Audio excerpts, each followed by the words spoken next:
నమస్తే. ప్రస్తుతం మనతో పాటు సీనియర్ జర్నలిస్ట్ భరద్వాజ్ ఉన్నారు. ఆయనతో మాట్లాడదాం. నమస్తే సార్. నమస్తే.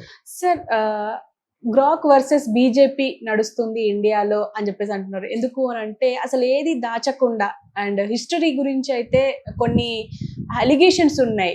దానికి సంబంధించి కూడా మొత్తం క్లియర్గా చెప్తుంది. అసలు చాట్ జీపీటీకి మిగతా ఏఐలకి గ్రాక్కి చాలా డిఫరెన్స్ ఉంది అని చెప్పేసి అంటున్నారు. మొత్తానికి గ్రాక్ అండ్ ఇటు బీజేపీ ఇది మొత్తం ఒక రైవల్వరీ స్టార్ట్ అయింది అని అంటున్నారు. ఎలా చూడొచ్చు అంటారు సార్? అంటే సోషల్ మీడియాతో ఉన్నటువంటి ప్రాబ్లమే ఇది. అన్ని పార్టీలు ఫేస్ చేస్తున్నాయి దీన్ని. అయితే ఇవి వద్దు అని ఆ ప్లాట్ఫామ్స్తో ఫైట్ చేసేటువంటి పరిస్థితులు ప్రభుత్వాలు లేవు. ఇప్పుడు అది జరుగుతోంది. గ్రోక్ వర్సెస్ బీజేపీ అన్నప్పుడు ఎలన్ మస్క్కి బీజేపీకి మధ్య యుద్ధంగా మారితే ఆయన కోర్టుకు వెళ్ళాడని చెప్పి సమాచారం వస్తుంది. ఒకవేళ అదే జరిగితే దీన్ని కట్టడి చేయటం అనేది కొంచెం ఇబ్బందితో కూడుకున్న వ్యవహారంగా మారుతుంది. అంటే ప్రపంచ బ్యాంక్ పరిపాలనలో భాగంగా భారతీయ జనతా పార్టీ పరిపాలన కూడా నడుస్తోంది. ఈ నడుస్తున్నటువంటి క్రమంలో ఈ గ్రోక్ని కానీ లేకపోతే మస్క్ని కానీ కాదనేటువంటి పరిస్థితుల్లో భారతీయ జనతా పార్టీ లేదు. అయితే ఇక్కడ సమాచారం అందించటమే అది చేస్తున్న పని. ఆ సమాచారం అంటే వీళ్ళు ఏదైతే సెర్చ్ చేస్తారో ఈ ఒక కంటెంట్ అంటే రూపాయి మారకం విలువ మోడీ అని కనుక కొడితే దానికి సంబంధించి ఆయన ఎప్పుడెప్పుడు ఏమేమి మాట్లాడాడో వస్తుంది. ఆ డేటా ఆధారంగా మీరు ఒక విశ్లేషణ చేసుకోవడానికి ఒక అవకాశం ఏర్పడుతుంది. అది ఇబ్బంది కదా అనుకుంటే చరిత్రలో ఉంటాయి. మరి మీరు రోజు మాట్లాడినవన్నీ రికార్డ్ అవుతూ ఉంటాయి ఏదో ఒక పేపర్లోనో ఎక్కడో చోట. ఆ రికార్డ్ అయినవి తన పరిధిలోకి వచ్చినప్పుడు మాత్రమే అది మార్కెట్లోకి పంప్ చేస్తుంది. పరిధిలోకి రాని విషయాలు మాట్లాడదు. పరిధిలోకి రాని విషయాలు ఇంకా చాలా ఉన్నాయి. ఇంటర్నెట్ పరిధిలోకి రాని జ్ఞానం ఇంకా ఉంది. ఆ జ్ఞానం ఇంకా దానిలోకి రాలేదు. అయితే వీళ్ళ భయం ఏంటంటే వీళ్ళు వాట్సాప్ యూనివర్సిటీల ద్వారా చాలా విషయాలు ప్రజల మెదళ్లలోకి పంపు చేస్తున్నారు. ఈ పంపు చేస్తున్నటువంటివన్నీ అబద్ధాలు అని ఇలాంటి యాప్ల ద్వారా తేలిపోతే ఏమిటి భవిష్యత్తు అనేది ఒక ఆందోళన ఉంది ఆ క్యాడర్లో. అంటే వీళ్ళు రకరకాల అభూత కల్పనలు ప్రజల మనసుల్లోకి పంపు చేస్తూ ఉంటారు రోజు. అది సోషల్ మీడియా ప్లాట్ఫామ్స్, అది యూట్యూబ్ కావచ్చు, మరొకటి కావచ్చు. దాని ద్వారా ఇప్పుడు ఉదాహరణకి ఔరంగజేబ్ మీద లేకపోతే దేశ విభజన సమయంలో జిన్నా నిర్వహించిన పాత్ర మీద, ముస్లిం లీగ్ పాత్ర మీద రకరకాలుగా వీళ్ళకి అనిపించిన విషయాలన్నీ, అలాగే వీళ్ళకి వ్యతిరేకమైనటువంటి క్యారెక్టర్ అనుకున్నవి, వీళ్ళు అనుకున్నటువంటి క్యారెక్టర్ల గురించి కొంచెం పెంచి మాట్లాడటం అనేది కామన్గా మారిపోయింది. ఈ మారిపోయినటువంటి సమయంలో వీళ్ళు అనేక రకాల సమాచారాన్ని ప్రపంచానికి ఇస్తున్నారు. ఈ సమాచారం అంతా తప్పు అని గనక ప్రూవ్ అయితే ఏమిటి పరిస్థితి అనేది, ఇలా చాలామందికి సమస్యలు ఉన్నాయి దానిలో. ఉదాహరణకి మహాత్మా గాంధీ హత్య గొడవే ఉంది. మహాత్మా గాంధీ హత్యకు సంబంధించి కొంత సమాచారం వాళ్ళు ఆ రోజున మీడియాకి డెలివరీ చేశారు ప్రభుత్వాలు. కానీ డెలివరీ చేయని సమాచారం కూడా చాలా ఉంది దానికి సంబంధించి. ఇలాంటివన్నీ కనుక ప్రజల దృష్టికి తీసుకొస్తే వాళ్ళు దాని నుంచి ఒక కొత్త జ్ఞానం పొందే ప్రమాదం. ఇది జరిగితే చాలామంది ఇబ్బందులు పడతారు. కాంగ్రెస్ పార్టీ కూడా ఇబ్బంది పడుతుంది. అంటే మహాత్మా గాంధీని విగ్రహంగా చూడాలనుకుంటున్నాడు జవహర్లాల్ నెహ్రూ. అందుకనే ఆ రోజున 10వ తారీఖు ఒక అటెంప్ట్ జరిగినా 30వ తారీఖు అటెంప్ట్కి వాళ్ళేమీ ప్రిపేర్డ్గా లేరు అడ్డుకోవటానికి అని చాలా పేపర్లు రాసినాయి. ఆ రోజున రాసినాయి. తర్వాత గాంధీ బాడీలోకి వెళ్ళింది 3 బుల్లెట్లు కాదు, 4వ బుల్లెట్ ఉంది అని కూడా కొన్ని పత్రికల బ్యానర్ ఐటమ్లు రాసినాయి. ఇలాంటివన్నీ పంప్ అయిపోతే జనాల్లోకి ఇబ్బందే, ఎవరికైనా ఇబ్బందే. కాబట్టి ప్రజలకి అబద్ధాలు చెప్పాలి అనుకున్నప్పుడు ఆ అబద్ధాలు నిజాలుగా చెప్పే ప్రయత్నం చేస్తున్నారు వాళ్ళు. ఉదాహరణకి శివాజీ వర్సెస్ ఔరంగజేబు అనేటువంటి ఒక ప్రోగ్రాం నడుస్తోంది. ఔరంగజేబుకు సంబంధించిన చాలా వాస్తవాలు దాచిపెట్టి చాలా అవాస్తవాలను ప్రచారం చేస్తున్నారు వాంటెడ్గానే. అలాగే శివాజీకి సంబంధించి శంభాజీకి సంబంధించి చాలా వాస్తవాలు దాచి చాలా అవాస్తవాలు ప్రచారం చేస్తున్నారు. ఇవి వీళ్ళు ప్రచారం చేస్తున్నవి అవాస్తవాలు అని ప్రజలకు తెలుస్తాయి. ఎలా తెలుస్తుంది అంటే దీనిలో కొడితే దీనిలో చాలా కంటెంట్ వస్తుంది, అదంతా చదవాలి. చదివిన తర్వాత మీరు ఒక అభిప్రాయాన్ని ఏర్పాటు చేసుకోవాలి. ఆ అభిప్రాయం మేరకు మీరు మాట్లాడాలి. అదంత ఈజీ వ్యవహారం ఏం కాదు. కొట్టగానే మీకు ఏదో జ్ఞానం రాదు దానిలో నుంచి. అది దానికి సంబంధించి అక్కడ ఉన్నటువంటి రికార్డ్ అంతా మీ ముందు పెడుతుంది. ఆ పెట్టిన రికార్డుని ఒక సమప్ చేసి ఒక చిన్న నోట్ ఇస్తుంది. ఆ నోట్ ఆధారంగా మీరు ఆ సమాచారం అంతా చదివి మీరు ఒక ఒపీనియన్ ఏర్పాటు చేసుకోవడానికి ఉపయోగపడుతుంది. అంతవరకే, దాని పరిధి అంతకు మించి ఏం కాదు. ఇలా చాలా విషయాల మీద అది సమాచారం ఇస్తుంది. సమాచారం ఇచ్చే యాప్ మాత్రమే అది. ఈ సమాచారం ఎక్కడెక్కడది ఏ ప్లాట్ఫామ్స్లో ఉన్నా కానీ అది లాక్కొచ్చి మీ ముందు పెడుతుంది.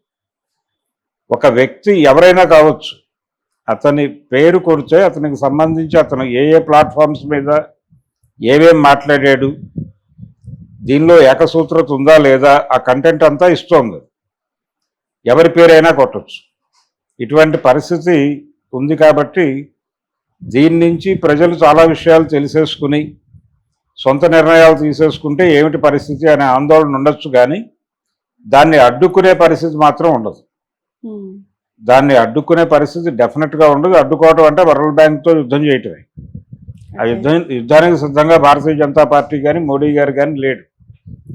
కానీ ఎట్లా చెయ్యాలి అంటే దానికి ఫీడ్ అయ్యేటువంటి సమాచారంలో వీళ్ళ ఆర్గ్యుమెంట్స్ కూడా కనుక ఫీడ్ అయిపోతాయి ప్రాపర్గా, అప్పుడు ప్రజల్ని కన్ఫ్యూజ్ చేయడానికి త్రూ యాపే వీళ్ళకి ఒక అవకాశం దొరుకుతుంది. అంటే ఒక 3 విషయాలు ఒక ఇది వస్తే, వన్ సైడ్ ఆర్గ్యుమెంట్ కొంత వస్తే అదర్ సైడ్ ఆర్గ్యుమెంట్ కూడా కొంత ఉంటుంది. ఈ రెండింటినీ జడ్జి చేసుకుంటూ వెడతారు. వీళ్ళు కొంచెం అగ్రెసివ్గా కనుక కంటెంట్ పెట్టేస్తే దాని దృష్టికి వచ్చేలాగా వీళ్ళు కూడా రకరకాల ఏరియాల్లో కంటెంట్ పెట్టాలి. అలా పెట్టి దాన్ని వాడుకోవచ్చు, వాళ్ళు అనుకూలంగా కూడా వాడుకోవడానికి అవకాశం. ఆ ప్రయత్నం ఏదైనా బీజేపీ చేస్తుందేమో అనుకుంటున్నాను. కానీ యాప్లు తీసేయటాలు ఇలాంటి పనులు అయితే చేయరు. ఓకే, అంటే దీన్ని అరికట్టడానికి ఒకవేళ అంటే ట్రంప్ ఎలన్ మస్క్ ఒకటే కాబట్టి, పైగా మోడీకి ట్రంప్ స్నేహితుడే కాబట్టి ఇలా వర్కౌట్ అయ్యే అవకాశం లేదు. అంటే అసలు ఈ టోటల్ యాప్స్ ద్వారా ఒక వేరే ప్రపంచాన్ని క్రియేట్ చేస్తున్నారు. వాళ్ళ ఉద్దేశం ఏంటి? సోషల్ మీడియా నెట్వర్క్ ద్వారా ప్రజలు వాళ్ళ మనసుల్లో ఏమనుకుంటున్నారు అనేది బయటకు తీసుకురావడం. ప్రజలు వాళ్ళ మనసులో ఉన్న అభిప్రాయాలు మనసుల్లోనే పెట్టేసుకుంటే కుదరదు. అందరూ పత్రికల్లో రాయరు, అందరూ తమ భావాలను వ్యక్తం చేయరు. వ్యక్తం చేయని వాళ్ళ చేత కూడా వ్యక్తీకరణ చేయించటం అనేది సోషల్ మీడియా ఉద్దేశం. చాలామంది ఇంతకుముందు మాట్లాడేవాళ్ళు కాదు, ఇప్పుడు చాలామంది మాట్లాడుతున్నారు. చాలామంది రాసేవాళ్ళు కాదు, ఇప్పుడు అందరూ రాస్తున్నారు. రకరకాల అంశాల మీద ఫేస్బుక్లోనో ట్విట్టర్లోనో ఎక్కడో చోట తమ అభిప్రాయం రాసేస్తున్నారు. ఈ రాయటం ద్వారా ప్రజల మెదళ్లలో ఏముందో ప్రభుత్వాలకు తెలుస్తుంది. తెలిసాక వీళ్ళని ఎట్లా హ్యాండిల్ చేయాలో వాళ్ళకి అర్థమవుతుంది. ఎవరెవరు తమకి వ్యతిరేకంగా మాట్లాడుతున్నారు, ఎవరు అనుకూలంగా మాట్లాడుతున్నారు అనే ఒక డేటా తయారు చేసుకోవడానికి అవకాశం ఉంటుంది. ఈ యాప్లన్నీ కూడా ఫోన్ నెంబర్తో అనుసంధానం ఉంటాయి. ఫోన్ నెంబర్తో పాటు గూగుల్ మెయిల్తో యాడ్ అయి ఉంటాయి. ఇవన్నీ యాడ్ అయి ఉంటాయి కాబట్టి ఎవరు ఏం మాట్లాడినా ఆ ఫోన్ నెంబర్ తాలూకా డేటాలో అది స్టోర్ అయిపోతూ ఉంటుంది. స్టోర్ అయిపోయినప్పుడు బలానా అంశం మీద ఎవరెవరు వ్యతిరేక అభిప్రాయాలు వ్యక్తం చేశారంటే ఆ ఫోన్ నెంబర్లన్నీ వచ్చేస్తే ఇంతమంది మనుషులు మనకు వ్యతిరేకులు అని చెప్పి ఒక్కొక్కడిని ఎలా ఎలిమినేట్ చేయాలో ఆలోచించవచ్చు. దానికోసం ఈ సోషల్ మీడియా అనేది ఉంది. ప్రపంచాన్ని మీరు ఆవిష్కరించుకోండి అని చెప్పడం కోసం కాదు, ప్రజాసేవ కోసం కాదు. ప్రజల మనసుల్లో ఏముందో తెలుసుకుని వాళ్ళ మీద దాడి చేయడానికి పెట్టారు ఆ వ్యవస్థ.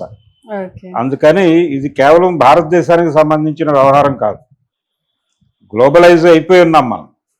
గ్లోబలైజ్ అయిపోయినటువంటి ఎకానమీలో స్ట్రేట్ వ్యతిరేక అభిప్రాయాలు ఎవరిలో ఉన్నాయనేది తెలుసుకోవటం వాళ్ళకి అవసరం, అమెరికాకే అవసరం.